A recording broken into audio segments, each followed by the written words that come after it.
Hola, muy buenas tardes. Ya estamos en línea para hablar de su economía. Y según trascendidos del Pleno Extraordinario del Comité Provincial del Partido en Cienfuegos, la provincia cerrará 2024 con un déficit fiscal superior a los 700 millones de pesos.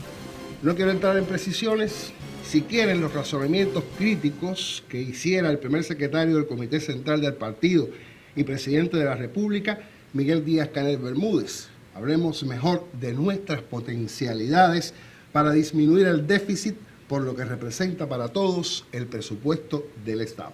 Es evidente, ese será el tema que nos ocupe y para eso cuento con la presencia en el programa del Máster en Ciencias Alexander Brito, presidente de la ANET en nuestro territorio. Vamos con un primer momento de conceptualización y enseguida regresamos. De acuerdo con la literatura económica, cuando las administraciones públicas presentan unos gastos mayores a los ingresos en un periodo determinado de tiempo, se encuentran en un déficit fiscal. Se produce cuando una administración pública no consigue recaudar la cantidad suficiente para hacer frente a sus gastos. Un alto déficit conlleva un aumento en la deuda pública, resultando en una mayor dependencia de mercados internacionales y organismos financieros. Esto puede generar desconfianza en los mercados, volatilidad económica y riesgos de crisis financiera.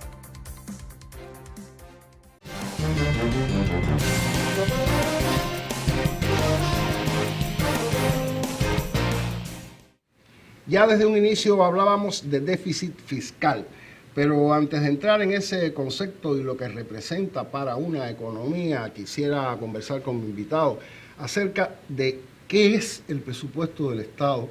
¿Cómo se conforma en un país como el nuestro? Bueno, buenas tardes a todos y es un placer estar acá con ustedes. Me alegra mucho que me hayan invitado como siempre a este programa. Y el presupuesto es una herramienta económica que se utiliza en cualquier lugar del mundo, no es un invento cubano, que se utiliza para conducir un proceso económico en cualquier instancia, ya sea a nivel de entidad, a nivel de incluso de familia, a nivel de territorio o a nivel de nación, como en el caso del que estamos hablando. En el caso de Cuba, nosotros en Cuba tenemos estipulado que el presupuesto sea aprobado por la Asamblea Nacional y se aprueba cada fin de año, se aprueba el presupuesto del año posterior y sale como una ley.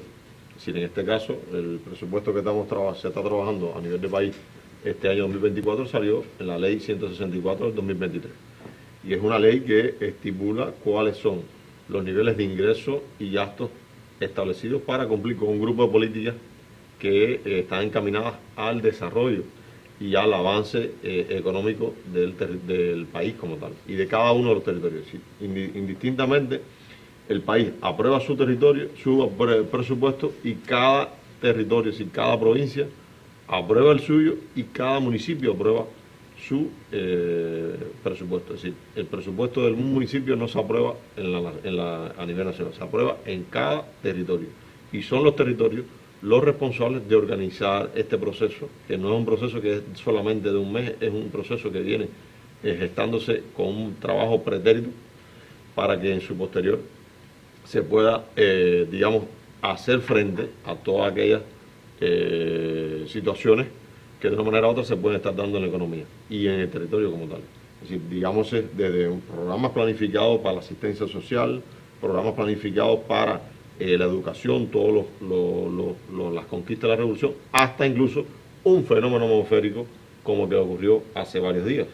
Es decir, el presupuesto es la herramienta que tiene el Estado, el gobierno en cada territorio para poder hacer frente a estos gastos que de una manera u otra tiene que ejecutar para poder tener una serie de situaciones y atender una serie de situaciones como país. Vamos a desmenuzar esto, Alexander. porque es una cifra y quizás alguna persona pudiera pensar, parte de la planificación, por supuesto, de la planificación del trabajo que usted realiza y que prevé para el año próximo o para un periodo determinado una producción con ingresos, con gastos.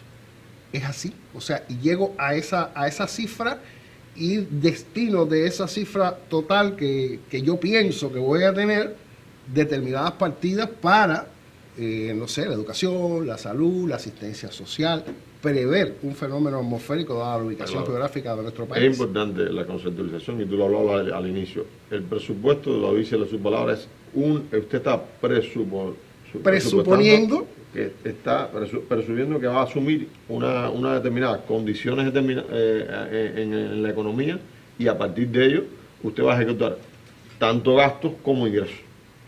Es decir, va a tener una entrada de ingresos y con esa entrada de ingresos va a poder asumir una ejecución de gastos.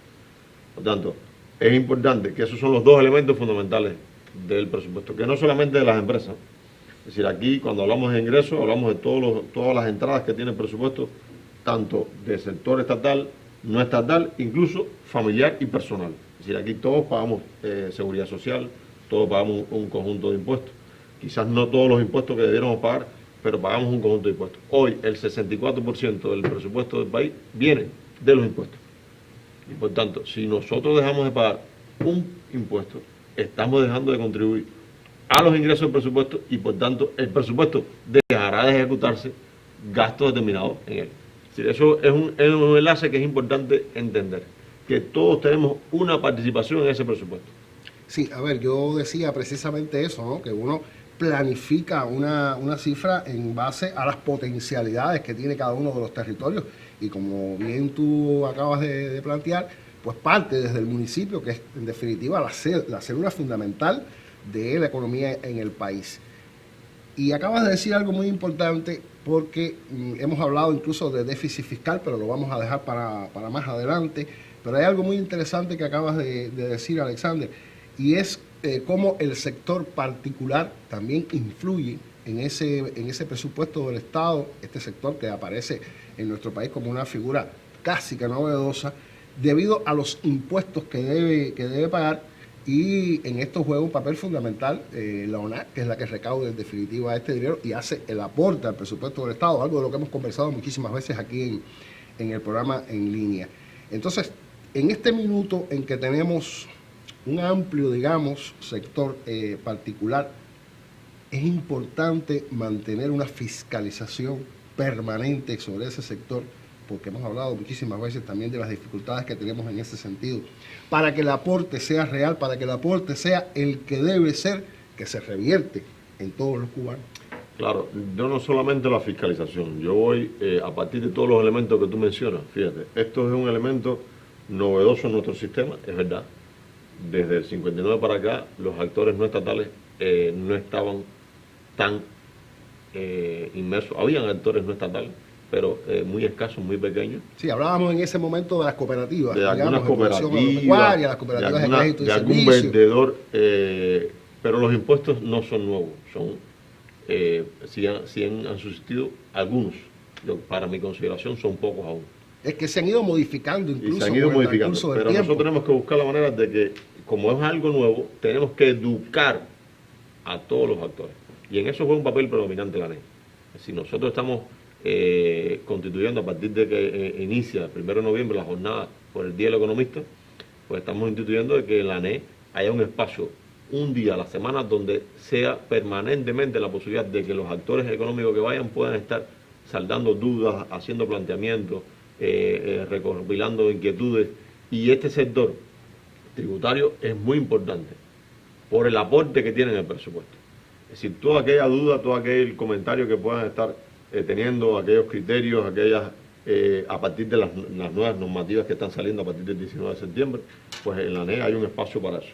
Y el presupuesto se nutre de ello, y no solamente de ello, es decir, hay otros ingresos también que provienen del presupuesto que van de una manera u otra a cada uno de los territorios. Nos quedamos entonces en este minuto conversando acerca de este particular. Vamos entonces a una pausa y enseguida regresamos. El programa económico en línea promociona el tema que sugiere para cada semana en su página de Facebook y de ANEC Cienfuegos. Si usted nos deja sus inquietudes, serán atendidas por nuestros panelistas.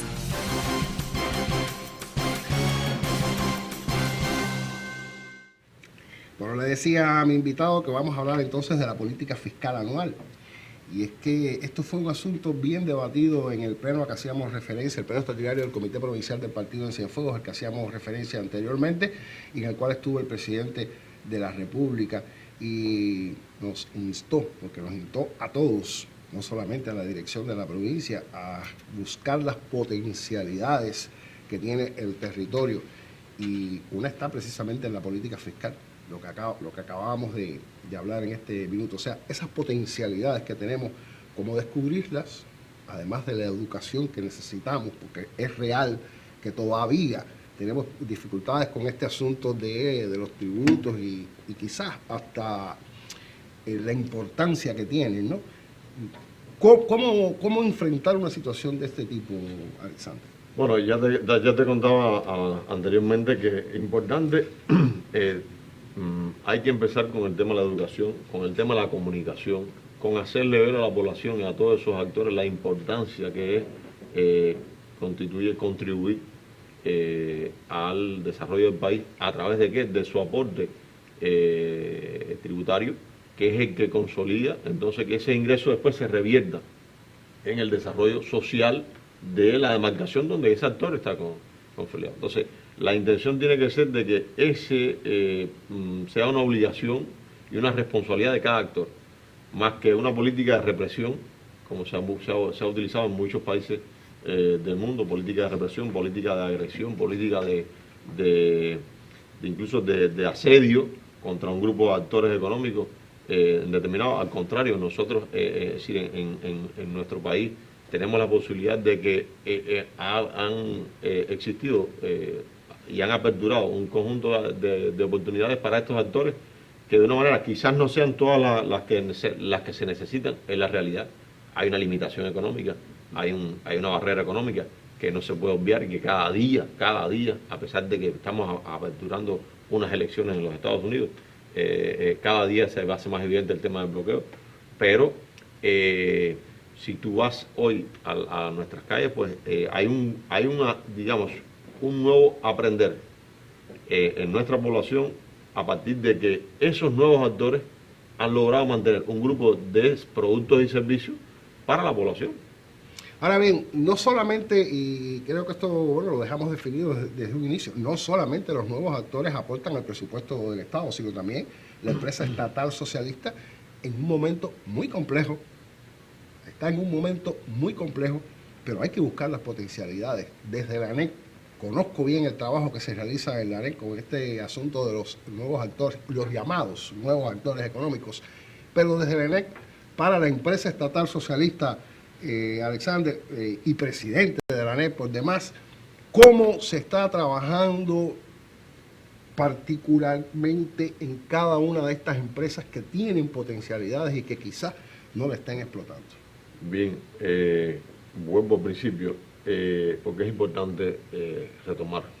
Es decir, te decía que de las dos variables más importantes en presupuesto es ingreso y gasto. Por tanto, tú tienes que trabajar en buscar potencialidades para incrementar ingresos, y tienes que buscar potencialidades para disminuir gastos. Y ahí va la dirección de la asociación.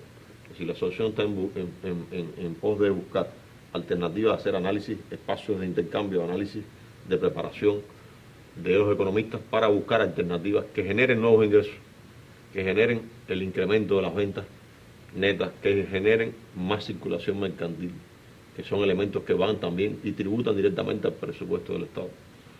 Y por el otro lado, vamos a buscar una mayor racionalidad de los gastos, de los costos, trabajar con la ficha de costos, buscar que los encadenamientos pues sean lo más racional posible y no haya encadenamientos que hoy queremos encadenar el sector estatal con no estatal, pero sabemos cuáles son las limitaciones y las tradiciones que han, digamos, los casos de estudio que hemos tenido, y por eso a partir de la 209, de la resolución 209 de finanzas y precios, pues se ha estipulado las relaciones entre el sector estatal y no estatal para buscar una homogeneidad y que los productos y servicios que salgan de ese encadenamiento lleguen al pueblo, pues a un mejor costo, lo más adecuado posible, y que eso trascienda tanto en disminuir gastos como incrementar ingresos, tanto del sector estatal como no estatal.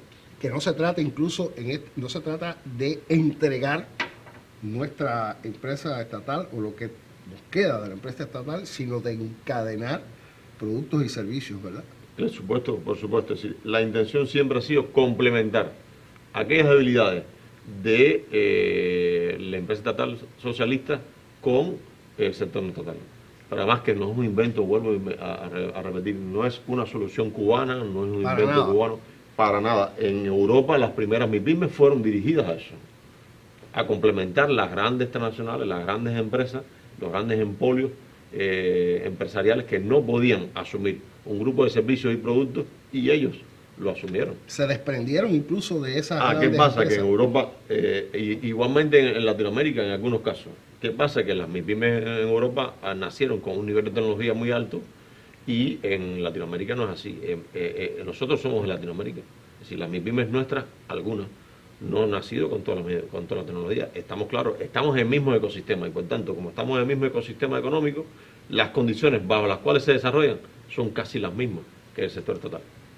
La única diferencia es que el sector estatal, y es importante que esto se vea también como parte del asedio del presupuesto, es que el sector estatal está siendo arreciado por el bloqueo, mientras que el sector no estatal es la vía que se ha encontrado para boicotear el bloqueo.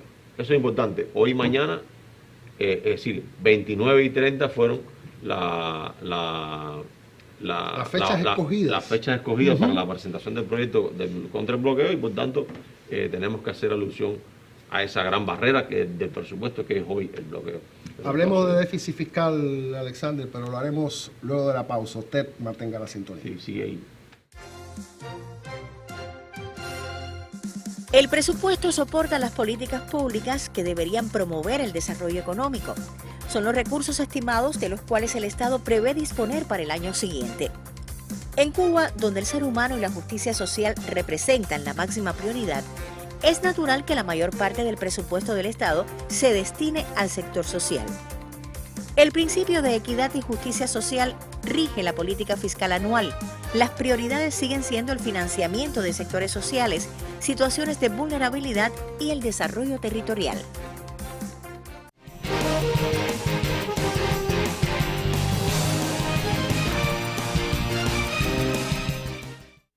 En lo que este material rodaba, conversaba con mi invitado acerca de una situación muy puntual y que, por supuesto, nos complica la vida y está relacionada precisamente con el déficit fiscal y cómo se ha generado este déficit fiscal, muy a pesar de que nuestro presupuesto está bien planificado e incluso en ocasiones se planifica hasta el déficit, Alexander. Sí, claro. Muchas personas se alarman de esto. En un presupuesto o tiene superávit o tiene déficit. O tiene déficit. Tienes esas dos variantes.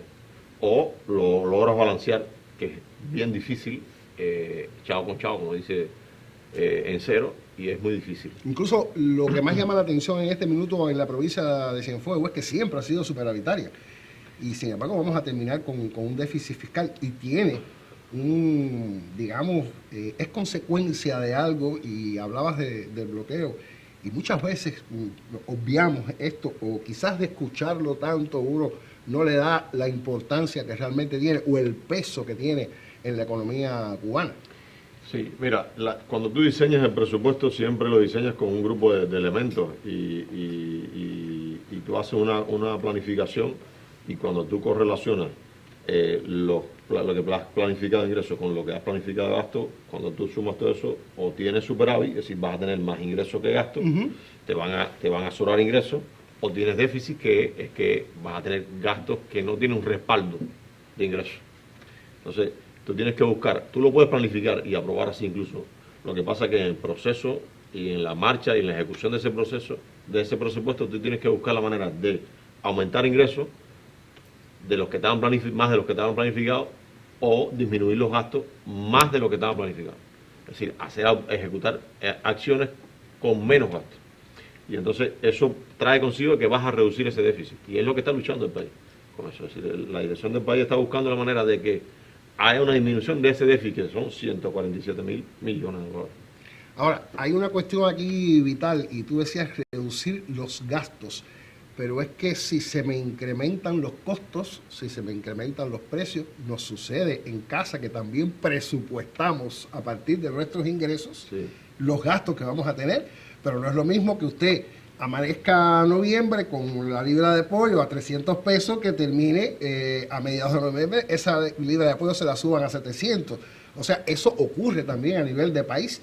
¿Cómo conciliar este asunto? Bueno, es importante, tú tienes que identificar, es decir, hay un grupo de gastos fijos, variables, y que de una manera u otra están incidiendo directamente en las actividades vitales, digamos, de la economía, pero hay un grupo que no.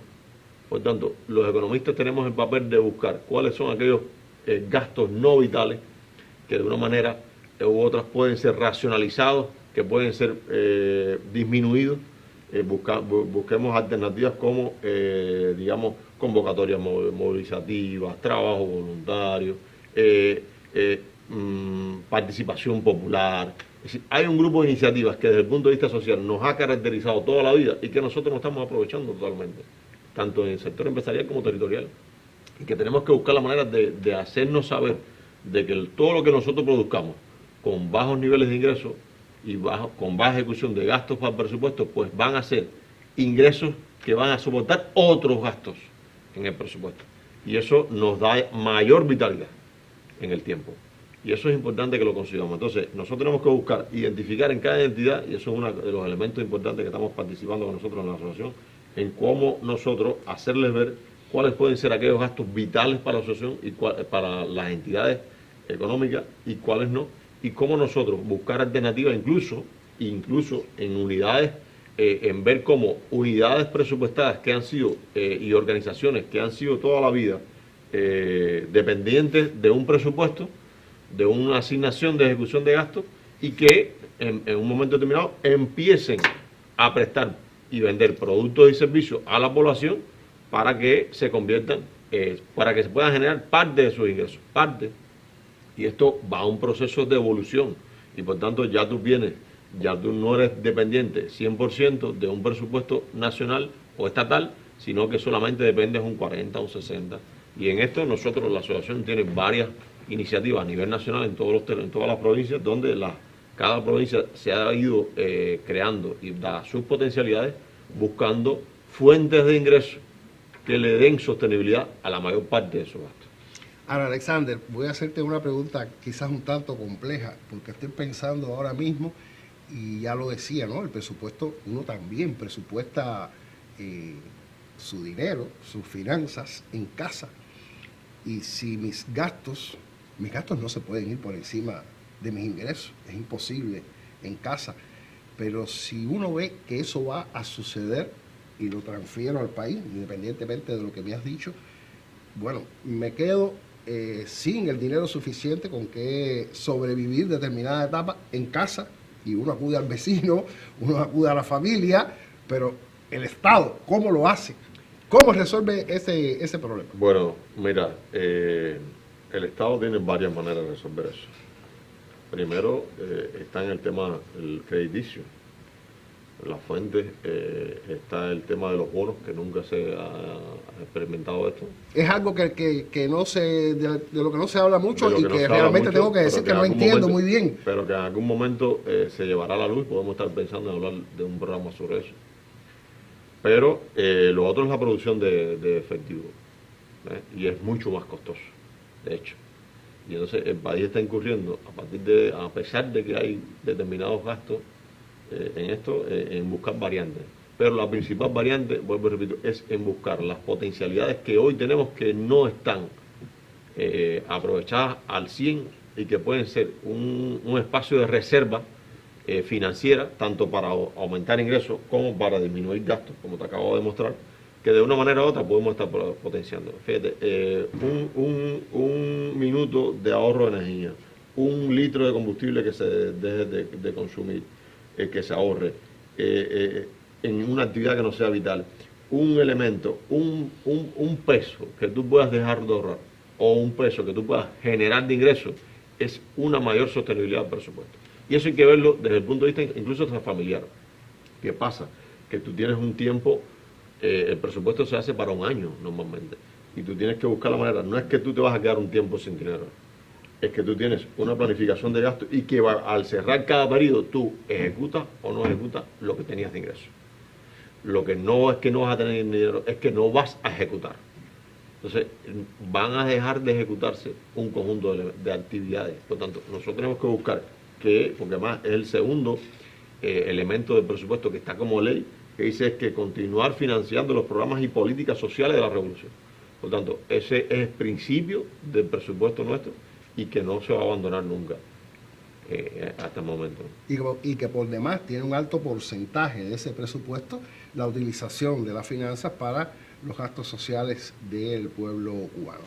Alexander, hemos consumido el tiempo que nos correspondía. Me hacías la propuesta incluso del mes próximo, porque a partir del día 1 de noviembre comienza un ciclo de actividades, digámoslo así, un ciclo de actividades para celebrar el Día del Economista, y aunque no lo teníamos previsto, esa es la riqueza de conversar con economistas en un programa de televisión, pues vamos a complacer al presidente de la ANED, y la semana próxima pues hablaremos de lo que representan los economistas para la economía de nuestro país. Gracias, presidente, por haberme acompañado una vez más. Usted también, por supuesto, siempre pendiente de cómo va su economía y por demás la nuestra, la de nuestro país. Nos vemos el jueves próximo. No, el jueves no. El martes a las 4:30 de la tarde, estoy pensando en la radio. Y sábado, 8:30 de la mañana, en Radio Ciudad del Mar. Buen resto de día.